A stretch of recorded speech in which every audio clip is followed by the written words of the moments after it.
Good afternoon, dear students. Hope you are clear with the previous lectures. We have done classification of matter and the laws of chemical combinations. Okay, so this we are done with, and today we are going to start Dalton's atomic theory. So अभी तक हमने जितना भी करा है हम सिर्फ matter को डिस्कस कर रहे थे, ठीक है। और जब भी कोई केमिकल रिएक्शन होती है तो कोई भी केमिकल आपके पास लॉज हैं तो उसमें जो मैटर है उसमें क्या चेंजेस आते हैं या कैसे कॉम्बिनेशन होते हैं, हम सिर्फ मैटर पे फोकस कर रहे थे। क्लियर? तो अब हमारे पास क्या है, अब हम मैटर के स्ट्रक्चर पे फोकस करेंगे। ये जो आपके पास अब थ्योरी आई है ना, ये इंटरनल स्ट्रक्चर देखेगी of matter, internal structure of matter. ठीक है कि पहले हम मैटर को एज अ लाइक ये हमारे पास कोई भी मैटर है, चाहे सॉलिड है, चाहे लिक्विड है, चाहे गैस है, हम इसके साथ डील कर रहे थे। अब हम देखेंगे कि जो मैटर है इनसाइड उसका कंपोजिशन क्या है, किस चीज़ से बनी होती है, या फिर उन सब का आपस में क्या रिलेशन है। तो ये सारी चीज़ें अब हम डिस्कस करेंगे। तो सबसे पहले जो पर्सन थे हमारे पास डाल्टन थे, ठीक है, जिन्होंने फर्स्ट टाइम मैटर की इनर स्ट्रक्चर के बारे में बात करी थी। ठीक है, क्योंकि हमारे पास काफ़ी क्वेश्चंस थे। अब जैसे हमने लॉज ऑफ कॉम्बिनेशन करे थे ना कि दो कोई भी एलिमेंट्स हैं वो कंबाइन करके कंपाउंड बनाते हैं, देन डिफरेंट डिफरेंट रेशियोज में कंबाइन करते हैं तो अलग अलग कंपाउंड्स बनते हैं। तो ये सारे क्वेश्चंस काफ़ी अराइज हो रखे थे कि एलिमेंट्स कंबाइन करते क्यों हैं, कंपाउंड क्यों बनाते हैं। ठीक है, तो हमारे पास इन सब के पीछे क्या रीजंस हैं।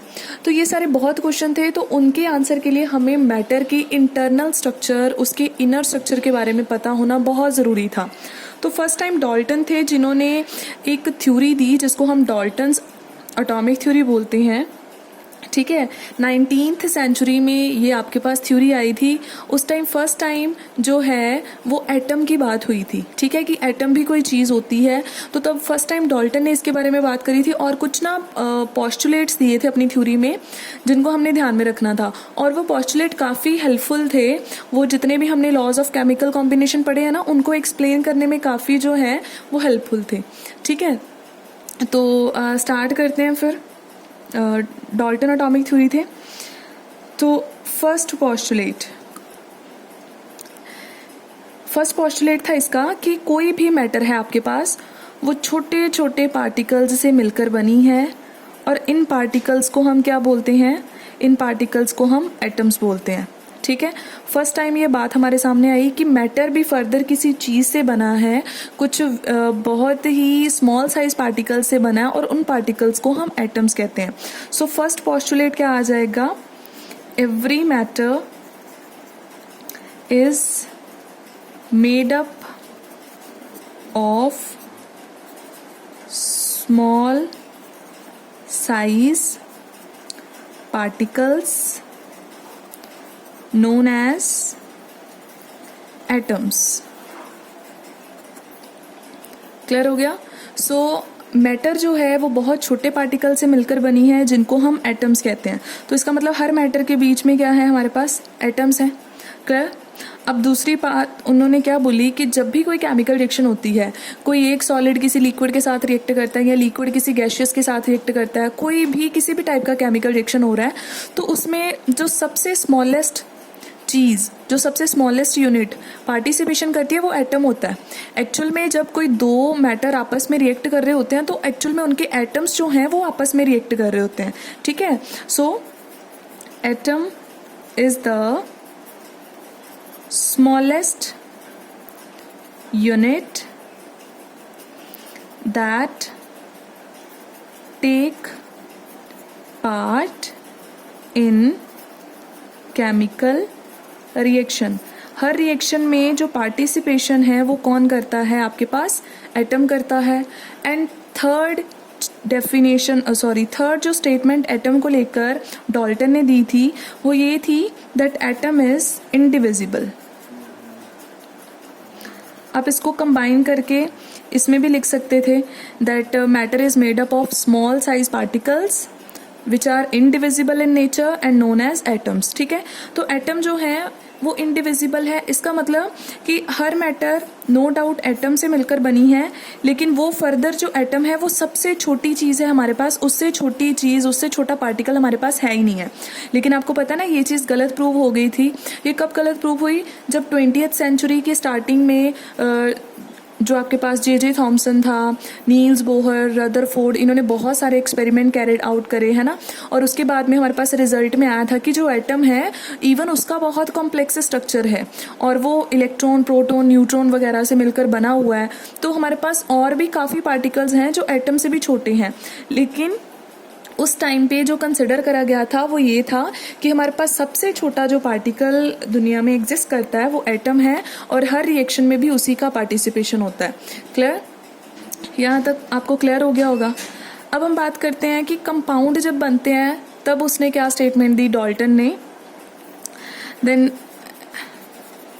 एटम्स, अच्छा पहले एक बात और बता देती हूँ जो उसने बोला था, atoms of same element are similar in mass, shape, etc. जो आपके पास किसी एक एलिमेंट के जितने भी एटम्स होंगे वो सारे एक जैसे होंगे, उनके मास, उनकी शेप, ये वो सब सिमिलर होता है, उनमें कोई फ़र्क नहीं होता। अब जैसे एग्जांपल के लिए मान लो मैं यहाँ पे कंसिडर करती हूँ सोडियम। ये मैंने पूरा सोडियम मेटल ले लिया। अब जो सोडियम मेटल है डेफिनेटली वो भी मैटर है और वो छोटे छोटे पार्टिकल से मिलकर बनता है जिनको हम सोडियम, ये एक क्या है हमारे पास, this is sodium atom. Atom ने मिलकर पूरी ये आपकी मैटर बना दी हुई है, ठीक है। तो अब अगर ये एक सोडियम एटम है तो ये भी क्या है, सोडियम एटम है, ये भी सोडियम एटम है। तो क्या ये डिफरेंट होंगे? Then definitely no. सोडियम आपकी जो मेटल है वो जितने भी एटम से मिलकर बनी है वो सारे एक जैसे हैं, उनका मास, साइज, शेप एटसेट्रा सब सिमिलर होगा, उनमें कोई भी फर्क नहीं होगा। Clear? But atoms of different elements, atoms of different elements are different in size, mass, shape etcetera. अब ये क्लियर हो गया। अब यहाँ पे आपके पास क्या एग्जांपल आएगी, कोई दो डिफरेंट एलिमेंट उठा लो। सपोज मैंने एक सोडियम ले लिया, एक मैंने मैग्नीशियम ले लिया। एक एटम अगर मैं सोडियम का लूँ और एक एटम मैं लूँ मैग्नीशियम का, तो क्या दोनों सेम होंगे? डेफिनेटली नहीं। सोडियम का जो एटम है उसका मास अलग होगा, जो मैग्नीशियम का एटम है उसका मास अलग होगा, दोनों का साइज डिफरेंट डिफरेंट होगा, है ना। तो इसका मतलब अगर दो डिफरेंट एलिमेंट्स हैं उनके हम एटम्स पिक करते हैं तो वो एटम्स सेम नहीं होते हैं, लेकिन एक एलिमेंट के जितने भी एटम्स होते हैं वो सारे के सारे क्या होते हैं, सेम होते हैं। क्लियर? यहाँ तक क्लियर हो गया Dalton atomic theory. Okay, then उसके बाद में जो हमारा नेक्स्ट पोस्टुलेट है वो क्या आएगा, नेक्स्ट हम डिस्कस करते हैं कंपाउंड्स का। नेक्स्ट पोस्टुलेट दिया था atoms of different elements combine in a fixed ratio to form compounds। ये वैसे दो थे पोस्टुलेट जिसको मैंने कंबाइन करके एक ही बना दिया है। उसने एक्चुअल में बोला था कि डिफरेंट डिफरेंट एलिमेंट के जो एटम्स होते हैं वो आपस में कंबाइन करते हैं और तभी कंपाउंड बनता है। यानी कि जब कोई दो एलिमेंट, सपोज यहाँ पे मैं बात कर रही हूँ, एग्जाम्पल कोई भी कंसिडर कर लेते हैं हाइड्रोजन एंड ऑक्सीजन का, ठीक है। अब जैसे आपके पास वाटर या आप छोड़ दो, सपोज HCl है, आपके पास जो HCl है उसमें दो एटम्स हैं, है ना। एक हम ये कह सकते हैं कि ये दो एलिमेंट के कॉम्बिनेशन से बना है। The one element is hydrogen and the second element is chlorine. लेकिन एक्चुअल में जब एलिमेंट्स आपस में कंबाइन करते हैं तो कॉम्बिनेशन किसका होता है, कॉम्बिनेशन असल में उनके एटम्स का होता है। ये आपने ली हाइड्रोजन, ठीक है, ये आपने ली क्लोरीन, दोनों ने मिलकर HCl बना दिया। एक्चुअल में इनके एटम्स आपस में क्या कर रहे हैं, कंबाइन कर रहे हैं, देन आपके पास जो है कंपाउंड बनेगा। क्लियर? और जब भी वो कॉम्बिनेशन करेंगे वो एक फिक्स्ड रेशियो में जो है वो कॉम्बिनेशन करेंगे। क्लियर हो गया यहाँ तक? तो ये बता दिया। अब जैसे एग्जाम्पल के लिए कार्बन डाइऑक्साइड है, तो कार्बन डाइऑक्साइड में कार्बन एंड ऑक्सीजन दोनों हैं, तो रेशियो क्या है, कार्बन आपका 1 है और ऑक्सीजन कितने हैं 2। यहाँ पे मैं मास का रेशियो नहीं बता रही हूँ एटम्स का, आप मास का भी डिस्कस कर सकते हो, नो इशू। तो कंपाउंड्स हमेशा एक फिक्स्ड रेशियो में कंबाइन करते हैं, क्लियर। उसके बाद में आपके पास नेक्स्ट क्या आ जाता है, if atoms of different element combine in different ratios, then more number of compounds are formed। अब यहाँ से क्लियर हो गया। नेक्स्ट ये है कि अब सपोज मैंने कार्बन और ऑक्सीजन की बात करी थी, सपोज कार्बन और ऑक्सीजन अलग अलग रेशियो में कंबाइन करते हैं। सपोज पहले दोनों 1:1 में कंबाइन करें तो आपको पता है CEO बनेगा, विच इज कार्बन मोनोऑक्साइड। लेकिन अगर कार्बन एंड ऑक्सीजन 1:2 में कंबाइन करते हैं तो ये क्या बनेगी, कार्बन डाइऑक्साइड गैस। क्लियर हो गया। तो इसका मतलब दो एटम्स जो हैं वो कंबाइन करके कंपाउंड तो बनाते हैं, लेकिन जब कंपाउंड बनता है तो अगर वो डिफरेंट रेशियोज में कंबाइन करेंगे तो अलग अलग कंपाउंड्स बनेंगे, और अगर वो एक ही रेशियो में कंबाइन करते हैं तो एक सिंगल कंपाउंड बन जाता है। ठीक है, वैसे बेसिकली हमने ये करा हुआ है ना, किस लॉ में करा है, ये आपके पास कौन सा लॉ था, this was law of definite proportion, clear. और ये कौन सा था, this was law of multiple proportion. अच्छा, तो एक तरह से ये आपका जो डाल्टन एटॉमिक थ्योरी है ये आपको आपके लॉज को डिफाइन कर रहा है, लॉज को अच्छी तरह से एक्सप्लेन कर रहा है। ठीक है, तो आपके पास ये पॉस्टुलेट हो गया। आफ्टर दैट आपके पास कौन सा और पॉस्टुलेट आएगा, that atom can neither be created nor be destroyed. Last आपके पास पॉस्टुलेट कौन सा आ जाएगा, atoms can neither be created nor be destroyed। ठीक है, एटम को लेकर बहुत सारी इसने स्टेटमेंट्स दी हैं। एटम सबसे स्मॉलेस्ट यूनिट है, एटम इनडिविजिबल है, हर मैटर एटम से मिलकर बना है, एटम को ना हम क्रिएट कर सकते हैं ना डिस्ट्रॉय कर सकते हैं, एटम्स ही कंबाइन करके कंपाउंड्स बनाते हैं। अगर एक रेशियो में कंबाइन करें तो एक कंपाउंड बनेगा, अगर बहुत सारी रेशियो में कंबाइन करेंगे तो मल्टीपल हमारे पास कंपाउंड्स बन जाते हैं। ठीक है, तो ये सारे आपके पास बेसिक पॉस्टुलेट्स थे आपकी डाल्टन एटॉमिक थ्योरी के, जिसने काफ़ी सारे हमारे जो डाउट्स थे वो क्लियर करे। अब एक चीज और बता दूं आपको, यहाँ पे अभी मैंने डिस्कस किया था कि एटम्स कंबाइन करते हैं इन अ फिक्स्ड रेशियो। एक चीज डाल्टन ने और बोली थी, उसने कहा था रेशियो जो है वो फिक्स्ड तो होती ही है, साथ में सिंपल होती है।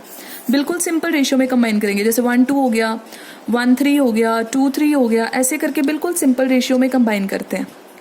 क्लियर हो गया यहाँ तक।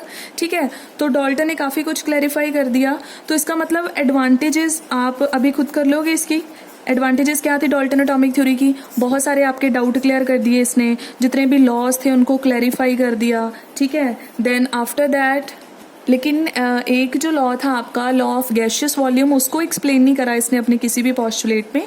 ठीक है, लेकिन आपको पता ही है कि जब भी कोई थ्योरी आती है तो उसके बाद में डेफिनेटली और बहुत सारी जो हैं उसकी लिमिटेशंस निकलना स्टार्ट हो जाती हैं। लिमिटेशंस क्यों आती हैं बच्चे कभी भी किसी थ्योरी की, जब उसने थ्योरी दी तब तक जितना रिसर्च हो रखा था उस अकॉर्डिंग सेटिस्फैक्ट्री था सारा कुछ, लेकिन जैसे ही फर्दर एडवांसमेंट हो रही थी और रिसर्च चल रही थी तो उस टाइम क्या हुआ, जो न्यू कॉन्सेप्ट हमारे पास सामने आते हैं वो इसके साथ मैच नहीं करते हैं, डाटा इनसफिशिएंट लगता है, तो लिमिटेशंस आनी स्टार्ट हो जाती हैं कि इसने थ्योरी में ये नहीं बताया, इस थ्योरी में ये नहीं बताया, वगैरह वगैरह। ठीक है, तो लिमिटेशंस हमारे पास क्या थी, बहुत सारी लिमिटेशंस थी। जैसे आपके पास ये मैंने बताया ना अभी, जैसे हाँ फर्स्ट ही आप कंसिडर कर लो, हमने कहा कि जो एटम है वो इंडिविजिबल है, यहाँ पे हमने बात करी, लेकिन इसकी लिमिटेशन आ गई थी साथ में ही। जैसे 20th सेंचुरी की स्टार्टिंग में रिसर्च होना स्टार्ट हुआ, इलेक्ट्रॉन प्रोटॉन न्यूट्रॉन की डिस्कवरी हुई, पता चला कि एटम इटसेल्फ बहुत एक कॉम्प्लेक्स चीज़ है, वो सबसे छोटी चीज़ नहीं है। तो वहीं से डाउट क्रिएट हो गया कि एटम तो इंडिविजिबल ही नहीं है, तो पॉस्टुलेट जो है वो सेटिस्फैक्ट्री नहीं है। फर्दर हमने कहा कि एक जो एलिमेंट है उसके एटम्स अगर आप लोगे तो वो सेम होंगे, लेकिन अगर दो डिफरेंट एलिमेंट के एटम्स लोगे तो वो क्या होंगे, डिफरेंट होंगे। लेकिन ये चीज़ भी गलत प्रूव हुई जब आइसोटोप आइसोबार की जो है कॉन्सेप्ट सामने आए। तो इन जैसे जैसे डिस्कवरीज होती गई बहुत सारी लिमिटेशंस आई, लेकिन उन लिमिटेशंस को कवर करने के लिए जो आपके पास एटॉमिक थ्योरी है इसको थोड़ा बहुत जो है इम्प्रूव करा गया, और आपके पास जो न्यू थ्योरी निकल के आई उसके बाद में, that is known as modern atomic theory. ठीक है, इसको थोड़ा बहुत जो है इसमें ऐड ऑन कर दिया गया एंड देन न्यू थ्योरी बना दी गई, मॉडर्न एटॉमिक थ्योरी। ठीक है, इसमें ये था कि जितनी एडवांसमेंट हुई थी उनको कवर करने की कोशिश करी गई है। अब फर्स्ट जो हमने कहा था एटम इज इनडिविजिबल। ठीक है, तो यहाँ पे क्या आ जाएगा, एटम इज नो लॉन्गर और नो मोर इनडिविजिबल। ठीक है, एटम जो है आपके पास वो इनडिविजिबल नहीं है, because it is made up of itself, it is made up of electrons, protons, neutrons, है ना, एटसेट्रा, और भी बहुत सारे पार्टिकल्स हैं। These are the fundamental particles only that we are discussing here. ठीक है, so atom is no longer indivisible in nature. तो फर्स्ट तो कॉन्सेप्ट आपका यहीं पे हो गया। देन आफ्टर दैट हमने कहा था कि एक एलिमेंट के जितने भी एटम्स होंगे वो सेम होते हैं, तो यहाँ पे कॉन्सेप्ट गलत हो गया। ठीक है, atoms of an element can be different in size, mass, etcetera. ठीक है, अब यहाँ पे एग्जांपल लेके डिस्कस करें। अब जैसे आपको पता है ऑक्सीजन है, हम लोग कहते हैं कि जो ऑक्सीजन है उसका मास होता है 16 ग्राम। ठीक है, तो ऑक्सीजन का जो एटम है उसका 16 ग्राम मास होता है। ठीक है, लेकिन आपको पता है कि ऑक्सीजन हमारे पास एक और भी हमारे पास जो है डिफरेंट फॉर्म ऑफ ऑक्सीजन जो है एग्जिस्ट करती है, जिसका जो मास है दैट इज 17 ग्राम। ठीक है, और एक ऑक्सीजन हमारे पास 18 ग्राम वाली भी एग्जिस्ट करती है। सिमिलरली हाइड्रोजन 1 ग्राम वाला भी है, 2 ग्राम भी है और 3 ग्राम भी है। तो इसका मतलब है तो ये तीनों ऑक्सीजन और ये तीनों हाइड्रोजन, है ना, लेकिन इनके मासेस, इनके साइजेस वेरी क्यों कर रहे हैं? तो इसका मतलब एक सेम एलिमेंट के एटम्स भी डिफरेंट हो सकते हैं, वो डिपेंड करता है कि वो किस पर्टिकुलर फॉर्म से लिए गए हैं। और ये जो डिफरेंट आपकी फॉर्म्स होती हैं इनको हम लोग बोलते हैं आइसोटोप्स। तो यहाँ से कॉन्सेप्ट आ जाता है आपके पास आइसोटोप्स का। आइसोटोप्स क्या होते हैं? These are the atoms of same element having different masses. इनका एटॉमिक नंबर सेम होगा लेकिन मासेस क्या होते हैं? डिफरेंट होते हैं। अब तीनों का एटॉमिक नंबर 8 ही है लेकिन मास डिफरेंट है। इन तीनों का एटॉमिक नंबर 1 है लेकिन मास जो है वो डिफरेंट है, and these are known as isotopes. तो ये कॉन्सेप्ट आ गया। अब नेक्स्ट डाल्टन ने कहा था कि अगर आप डिफरेंट एलिमेंट के एटम्स कंसिडर करते हो तो वो डिफरेंट होंगे, बट हमारे पास क्या था? डिफरेंट एटम्स, या हम लोग कह दें atoms of different elements can be similar in size, mass, etcetera. Different elements भी सेम हो सकते हैं। अब जैसे हम बात करते हैं यहाँ पे एग्जाम्पल के लिए पोटाशियम, और ठीक है, और एक मैं ले रही हूँ कैल्शियम। आपको पता है इसका जो एटॉमिक नंबर है वो 19 है, इसका एटॉमिक नंबर 20 है। ठीक है, पोटाशियम एक अलग आपका एलिमेंट है, कैल्शियम अलग है, लेकिन अगर हम मास करें बात इनकी तो मास इसका भी 40 ग्राम है और इसका भी आपके पास क्या होता है? 40 ग्राम। ठीक है, सॉरी मैंने गलत एग्जांपल ले लिया, इसका मास 39 ग्राम होता है। हमारे पास आर्गन है जिसका 18 जो है हमारे पास एटॉमिक नंबर होता है और मास कितना होता है? हमारे पास 40 ग्राम होता है। ये एग्जांपल में नहीं आएगा। So this is the example we have. तो यहाँ पे देखो, अगर हम दो एटम्स पिक करते हैं, एक कैल्शियम का और एक आर्गन का, ठीक है, और दोनों का एटॉमिक नंबर चेक करें तो वो डिफरेंट है लेकिन मास देखो सेम है, तो दो डिफरेंट एटम्स का मास सेम कैसे हो सकता है? बट ये हमारे पास सिचुएशन है, और इस टाइप के हम जो हमारे पास एटम्स होते हैं उनको क्या बोलते हैं? आइसोबार्स। आइसोबार्स क्या होते हैं? The elements with different atomic number but same mass number. Okay, so ये इसको थोड़ा सा इंप्रूव करा गया। देन नेक्स्ट हमारे पास क्या आ जाएगा? अच्छा, डाल्टन ने कहा था कि जो एटम्स हैं they combine in simple and fixed ratio. हमेशा जो एटम्स हैं जब भी वो कंबाइन करके कंपाउंड बनाते हैं तो वो एक सिंपल और फिक्स्ड रेशियो में कंबाइन करते हैं, लेकिन ये जो है ज़रूरी नहीं है। अब एग्जांपल देखा मैंने कार्बन डाइऑक्साइड का लिया था कि कार्बन एंड ऑक्सीजन किस रेशियो में कंबाइन करते हैं, 1:2 में, which is simple ratio and fixed ratio.